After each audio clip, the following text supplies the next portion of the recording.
ધોરાજીના railway station વિસ્તારમાં આવેલા ઉષા કિરણ એપાર્ટમેન્ટની સામે પ્લોટમાં ગંદકીના ઢગલાઓથી રહેવાસીઓ ભારે પરેશાન।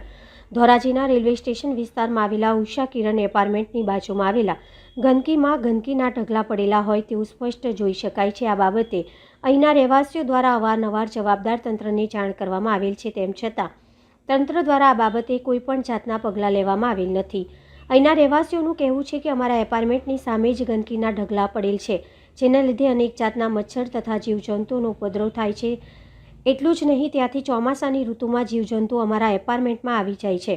ત્યાં હંમેશા ગંદકી રહેવાથી ઉડીને મચ્છર તથા મચ્છીઓ અમારા ઘરમાં પ્રવેશી જાય છે। તે ગંદકીના લીધે ભવિષ્યમાં અનેક જાતની બીમારીઓના ભોગ બનવાનો અમને હંમેશા ડર સતાવતો રહે છે, જેથી જવાબદાર તંત્ર તાત્કાલિક આ ગંભીર બાબત પર ધ્યાન આપી યોગ્ય કાર્યવાહી કરે તેવી અમારી માંગ છે।